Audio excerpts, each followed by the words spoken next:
Des frappes russes nocturnes ont fait au moins 2 morts et 33 blessés, alors que les Ukrainiens célébraient le 34e anniversaire de leur indépendance de l'URSS. La sécurité routière en Europe pourrait être menacée par l'accord commercial entre l'Union et les États-Unis, car les normes de sécurité diffèrent des deux côtés de l'Atlantique. Des frappes russes ont fait au moins 2 morts et 33 blessés dans la nuit de dimanche à lundi, alors que l'Ukraine commémorait le 34e anniversaire de son indépendance de l'Union soviétique.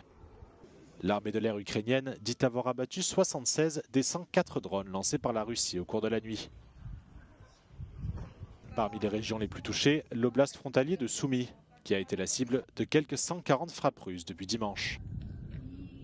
12 ночі почалось. Дома ми спали, а то потім почалися прильоти.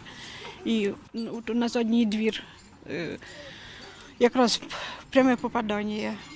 І зразу криша зайнялася, вікна полетіли, ми двері повиривали, ми єлі вискочили.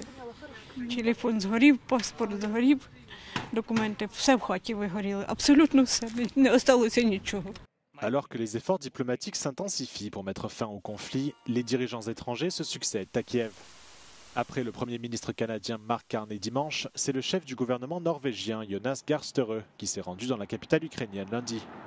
Les deux pays ont promis de nouvelles aides militaires, respectivement de 2 milliards de dollars et de 600 millions d'euros. Dans le même temps, Volodymyr Zelensky a annoncé lundi qu'une nouvelle rencontre entre Ukrainiens et Américains se tiendra cette semaine. Berlin s'engage à maintenir à 9 milliards d'euros par an son soutien militaire à l'Ukraine. L'engagement est valable pour les budgets 2025 et 2026. Le vice-chancelier et ministre des Finances allemand en a fait l'annonce à l'occasion d'une visite à Kiev.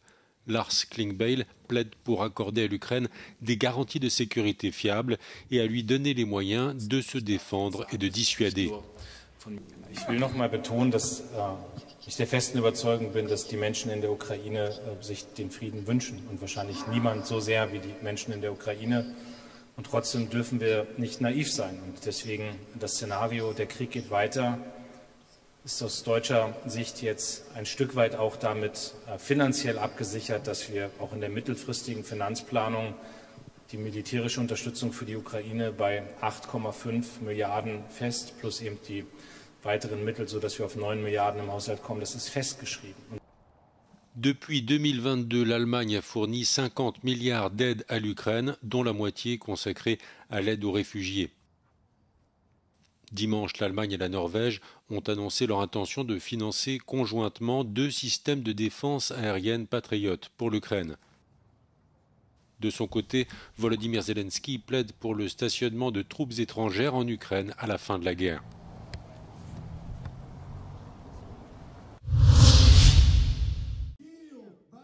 En Pologne, la diaspora ukrainienne a célébré l'indépendance de l'Ukraine au cœur de la vieille ville de Varsovie. Pour Natalia Panchenko, co-organisatrice de l'événement, la commémoration de cette date est capitale. My jesteśmy tym pokoleniem, które umiera za to, żeby Ukraina dalej była niepodległa. Dlatego ten dzień jest dla nas szczególnie ważnym dniem.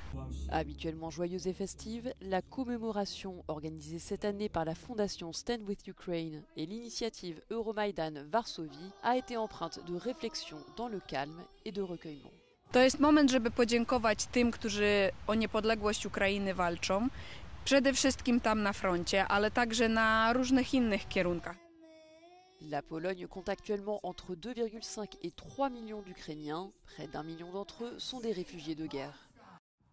Polskie społeczeństwo jest dla mnie w ogóle jakimś fenomenem, bo nawet teraz, kiedy już część jest zmęczona pomocą Ukrainie, część jest zmęczona po prostu tym, że jest wojna tak długo, to i tak wciąż nadal jest ogromna ilość polskich organizacji i zwykłych ludzi, którzy zbierają pomoc humanitarną, jeżdżą na front, wspierają uchodźców. La montée des discours anti-ukrainiens et xénophobes pousse cependant certains exilés à chercher asile dans d'autres pays. Jeżeli mowa nienawiści w Polsce nie ustanie, jeżeli osoby niepolskiego pochodzenia dalej u nas będą się czuli niebezpiecznie, jeżeli jednego dnia po prostu się spakują i wyjadą, to straci na tym Polska, przede wszystkim nasza gospodarka. Pour les milliers de personnes rassemblées sur la place du château, L'indépendance de l'Ukraine est bien plus qu'une célébration historique. Cette question est l'objet d'une lutte au quotidien.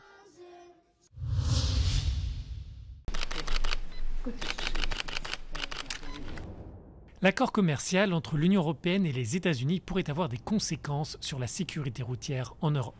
C'est l'avertissement lancé par des ONG après la déclaration commune publiée la semaine dernière par les deux partenaires. Le texte évoque pour les automobiles la reconnaissance mutuelle des standards de chacun. Or, les associations soulignent que les normes de sécurité sont très différentes entre les voitures européennes et les véhicules américains. We've now got technologies like automated emergency braking, we have pedestrian protection tests, we have lane keeping assistance systems. Those are just 3 examples of technologies which are mandatory in Europe and not mandatory in the US. Avec cet accord commercial, Washington espère exporter davantage de véhicules aux normes américaines en Europe. L'autre inquiétude pour l'ONG concerne l'effet provoqué par ce compromis auprès des industriels présents sur le vieux continent. Les différents constructeurs pourraient être tentés de dénoncer une situation de concurrence déloyale et de fustiger la réglementation européenne. All the other manufacturers, the Japanese, the Chinese, the Koreans, and the other European manufacturers who produce in Europe will be saying, well, if they have to meet only the US standard and we have to meet the European standard, it's not going to be fair. There's going to be unfair competition and then there'll just be huge pressure to level down Europe's own standards. Pour appuyer ces inquiétudes, l'ONG souligne qu'au cours de la dernière décennie, les accidents de la route ont progressé aux États-Unis, quand, au contraire, ils ont diminué dans l'Union européenne.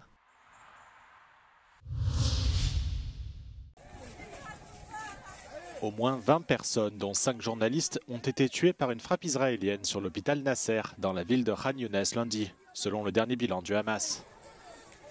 La chaîne qatari Al Jazeera, ainsi que les agences Reuters et AP, ont toutes confirmé la mort de l'un de leurs collaborateurs. Un journaliste de la chaîne américaine NBC figurerait également parmi les victimes. L'armée israélienne a reconnu avoir mené une frappe dans la zone de l'hôpital Nasser et dit regretter tout dommage causé à des personnes non impliquées. L'état-major de Tsahal a annoncé l'ouverture d'une enquête initiale, alors que l'association de la presse étrangère à Jérusalem a demandé des explications immédiates aux autorités israéliennes. La guerre à Gaza est l'un des conflits modernes les plus meurtriers pour les professionnels des médias. Selon le Comité pour la protection des journalistes, au moins 192 d'entre eux ont déjà été tués dans la bande de Gaza depuis octobre 2023. Dans une rare déclaration commune publiée en juillet, AP, Reuters, l'AFP et BBC News ont exhorté les autorités israéliennes à protéger les journalistes à Gaza, affirmant que leurs équipes étaient confrontées aux mêmes circonstances désastreuses que celles qu'elles couvrent. Les médias internationaux s'appuient sur les reporters locaux à l'intérieur de la bande de Gaza, Israël ayant interdit aux journalistes étrangers d'entrer dans le territoire. 20 bateaux gonflables de contrebande ont été saisis au poste de contrôle frontalier de Kapitan Andreevo en Bulgarie. Ils viennent s'ajouter aux 50 autres saisis depuis le début de l'année. Pour la deuxième année consécutive, les douaniers bulgares, à la demande de Londres, arrêtent les bateaux pneumatiques alors qu'ils tentent de franchir la frontière avec la Turquie. Ces bateaux sont en effet utilisés pour le trafic de migrants illégaux qui cherchent à entrer au Royaume-Uni. Установено е, че подобни вид лодки се използват от престъпни организации, които се занимават с нелегален трафик на мигранти през Ла-Манша. Les bateaux sont systématiquement livrés en pièces détachées avec d'autres marchandises et adressés à des sociétés fictives. Ils sont ensuite assemblés par le destinataire. Върват с други пратки към кухи фирми към Европа, които са без установени адреси и се разтоварят някъде в Европа и след това се събират лодките, двигателите, поясите. Les autorités bulgares affirment que ces embarcations fabriquées en Turquie par des sociétés inconnues ne servent qu'à alimenter le trafic de migrants vers l'Europe de l'Ouest. En 2024, près de 37 000 personnes ont gagné le Royaume-Uni à bord de ces bateaux. Pour tenter d'endiguer cet afflux, Londres finance désormais les services bulgares afin de renforcer leurs moyens et d'intercepter ces embarcations avant même qu'elles ne prennent la mer. Освен това, ние дадена безвъзмездна помощ в размер на 600 000 лева в вид на оборудване, инструменти, ендоскопи, газ-анализатори, подемна техника. Les douaniers bulgares assurent que leur coopération avec le Royaume-Uni a permis de sauver des milliers de migrants qui chaque année risquent la noyade en tentant de traverser la Manche. D'après une analyse britannique, l'action conjointe menée avec Sofia aurait également porté un coup dur au réseau criminel organisé, leur infligeant plus de 18 millions d'euros de pertes.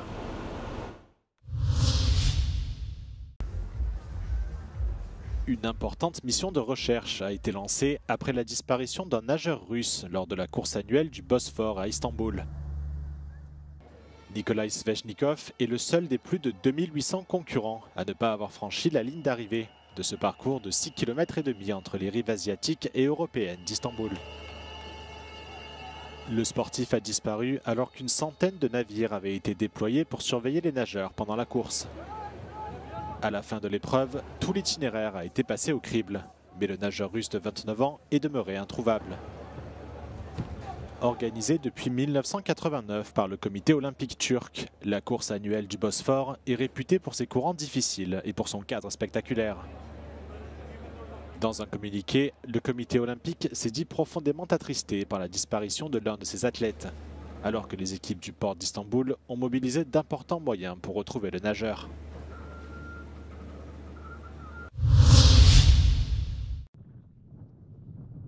La neige est tombée ce week-end sur les sommets des Tatras polonaises, une première depuis 15 ans pour un mois d'août.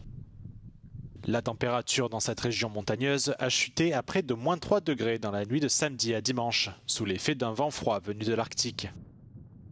Mais il est encore un peu tôt pour chausser les skis. Le manteau neigeux très fin ne devrait en effet pas résister à la remontée des températures prévues cette semaine.